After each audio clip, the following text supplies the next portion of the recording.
Thank you very much. As I've said before, and to quote Louis C.K., thanks for the applause, although I'm not necessarily sure I agree with you. But thank you. I am Jeff Bekiares. I am the COO, co-founder, Chief Sanitation Officer, and Calisthenics Sergeant at SparkMaret. We're an intrastate-only platform. We're a securities-based platform based in Georgia. We've been operating for about a year now, and we posted our first campaign in October, and happy to report that it closed ahead of schedule in November, and was about 29%, 30% actually oversubscribed. So they met their goal, which is really, really exciting. I'm going to talk a little bit today. I promise we're going to get to Adam as quick as we can. Adam Lee is the founder and principal at Bohemian Guitars, who was our first campaign. And that's what everybody really wants to hear about. I mean, you know, we've been working to develop the infrastructure to support these types of transactions for over a year now. But, you know, people have to believe in it. We have to get good businesses, and people have to invest in these things. Otherwise, we all will have done something philosophically interesting but practically irrelevant.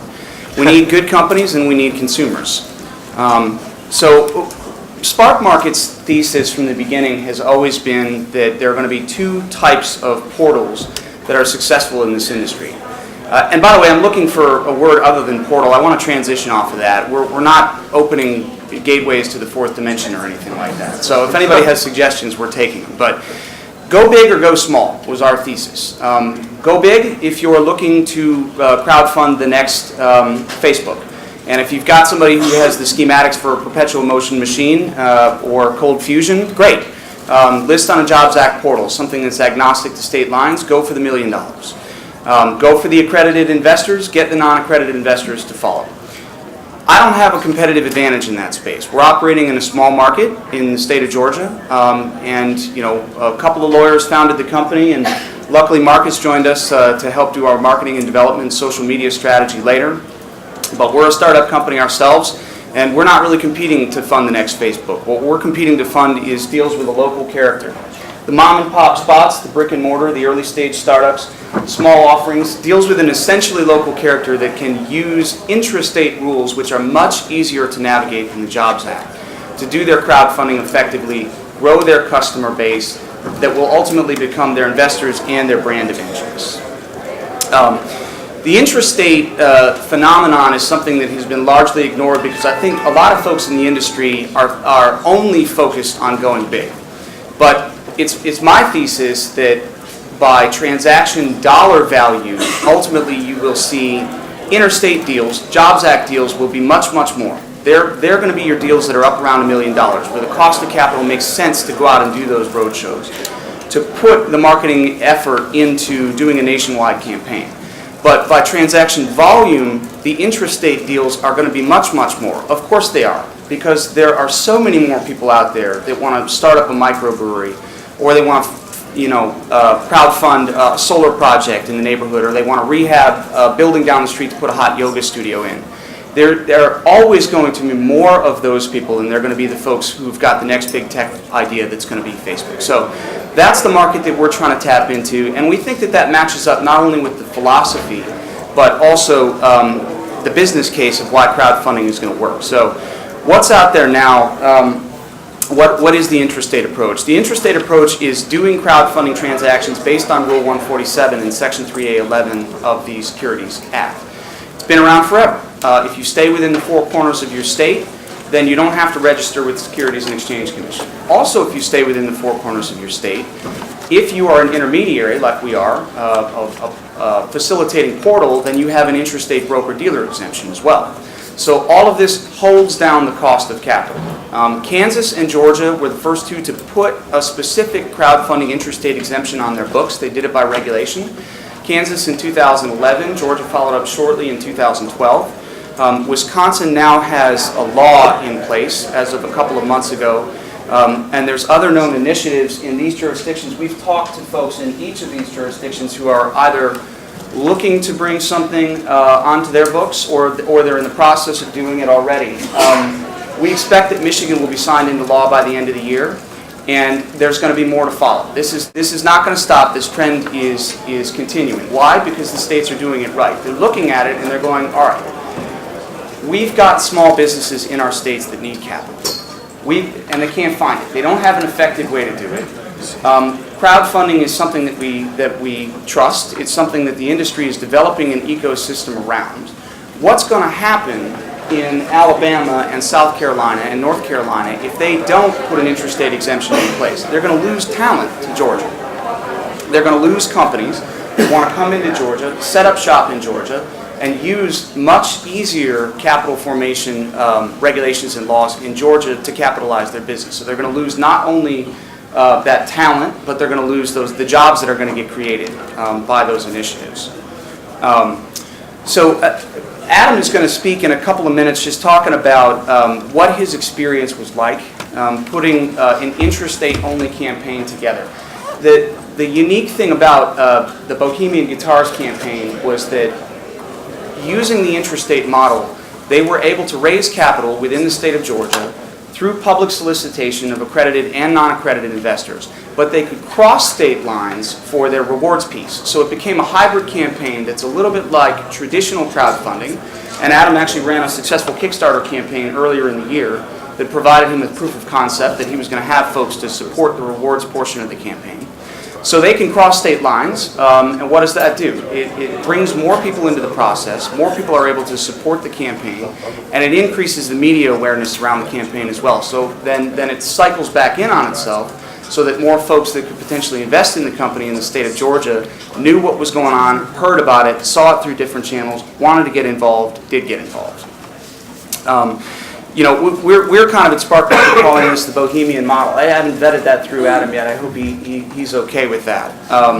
But hopefully, other folks are going to emulate the Bohemian model going forward. What does it take to do? Adam's going to talk a little bit more about that.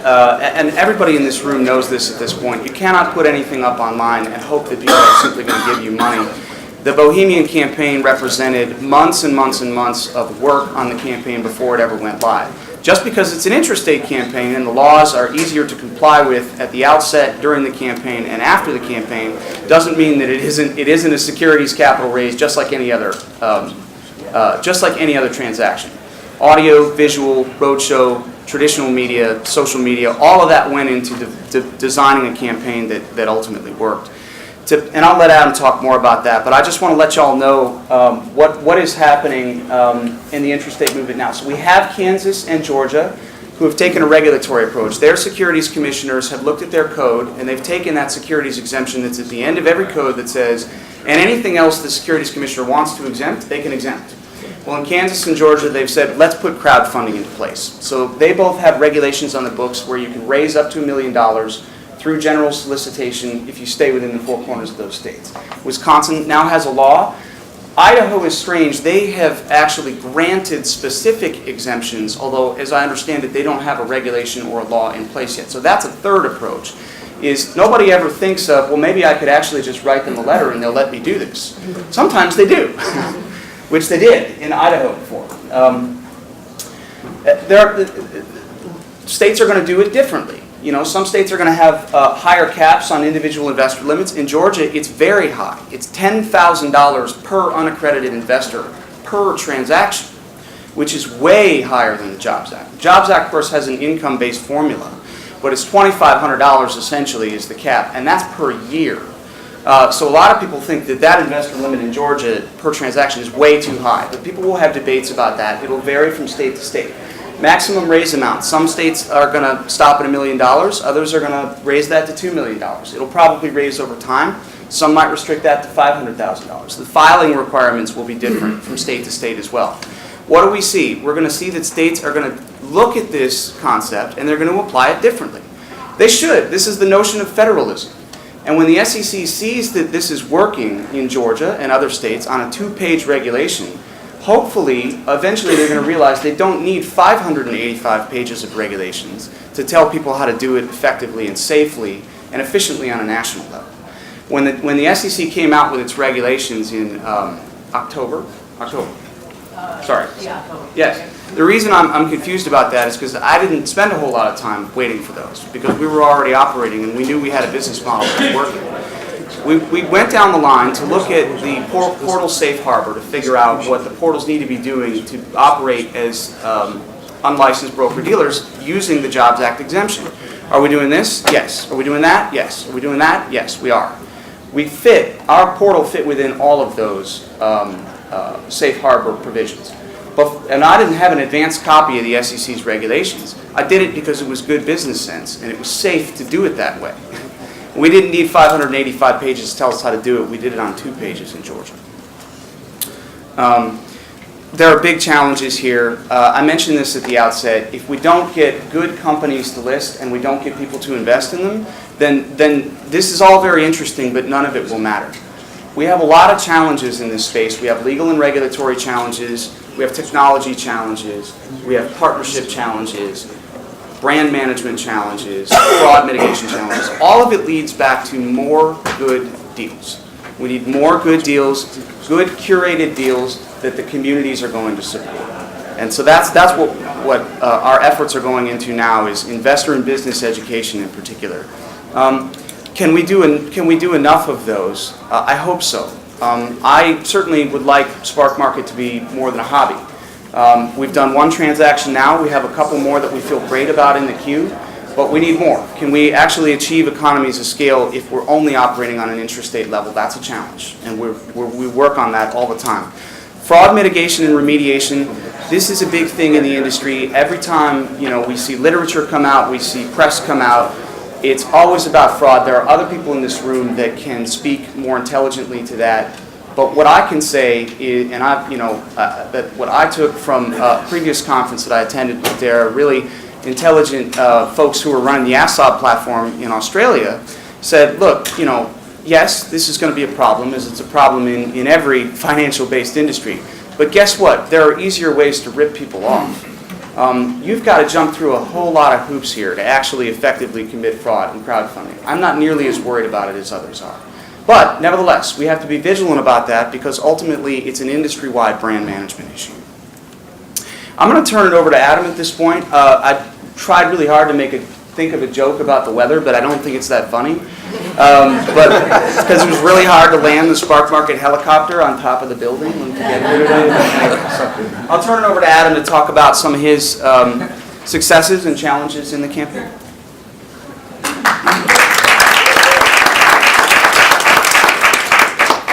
Hi everyone, thank you for having me today, Dara, and thank you to SparkMaret for allowing Bohemian guitars to raise capital on their platform. This is the Bohemian guitar. There'll be someone at lunch playing it through an amp.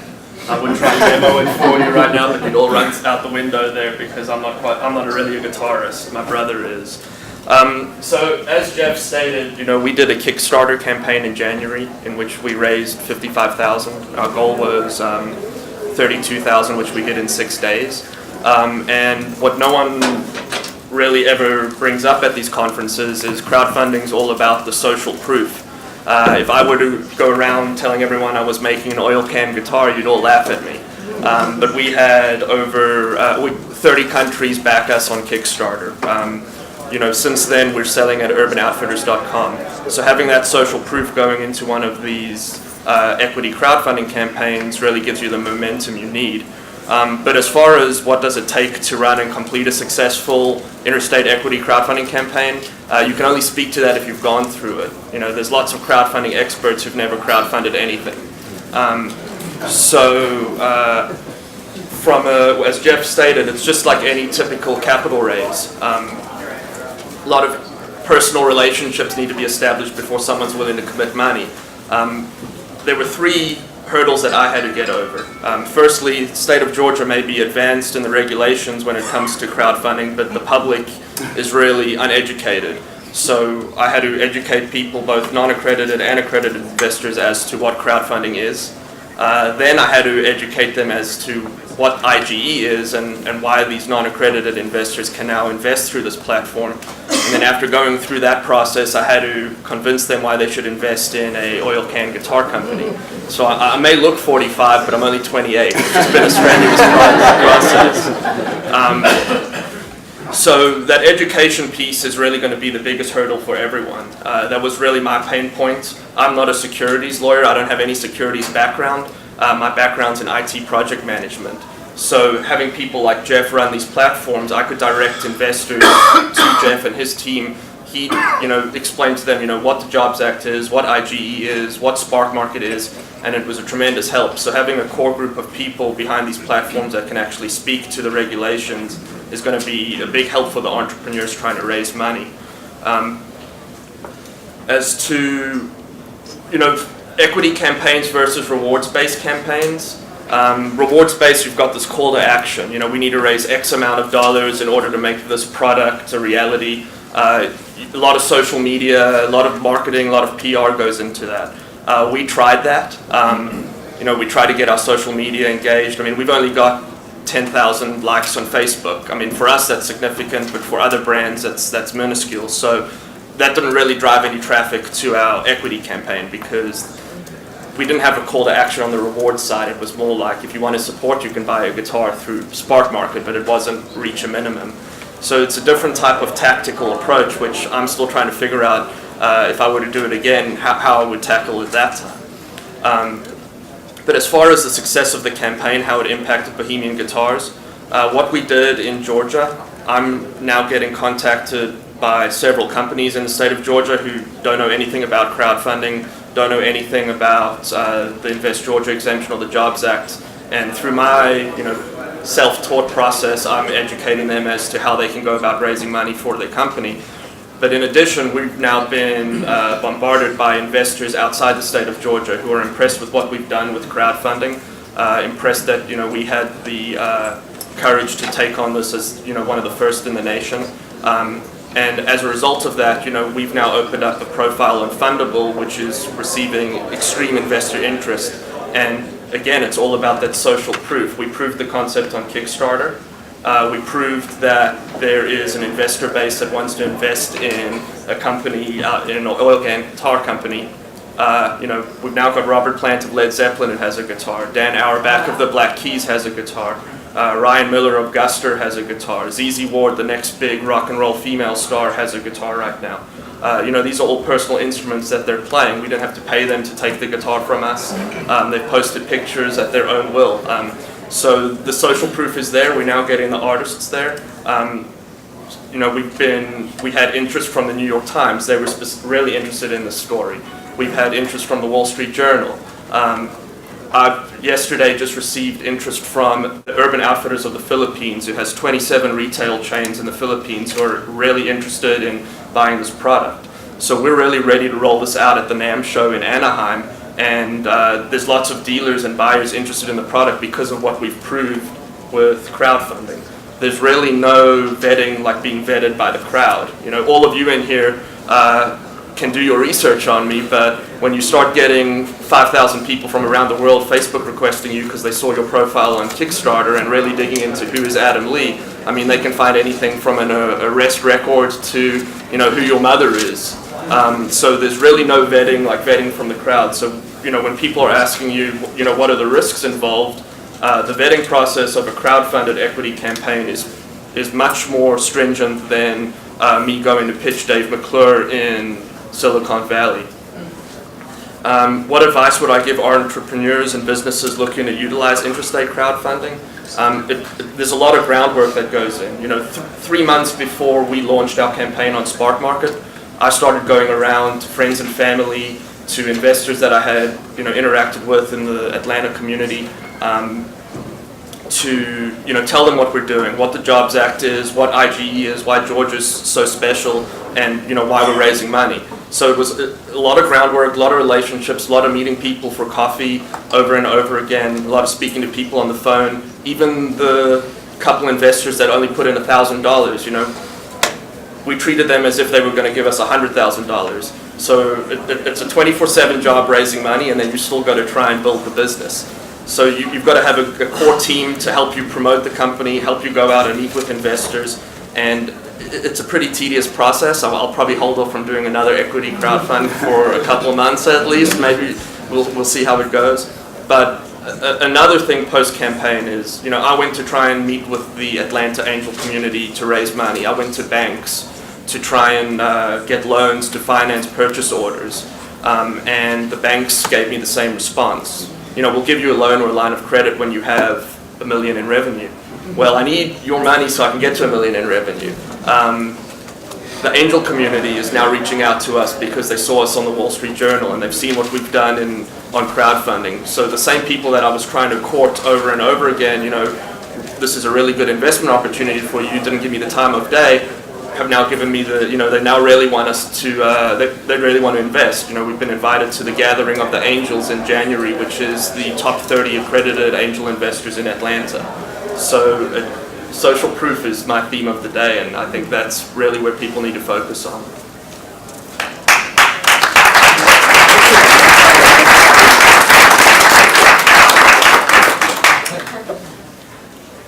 That was great, guys. And they'll be around for lunch. We'll be playing and taking questions. That was really and one more thing. I'm going to prove to you how powerful the crowd is. If you tweet at Bohemian Guitars and hashtag Crowdfinance 2013, you can win this guitar today. Yay.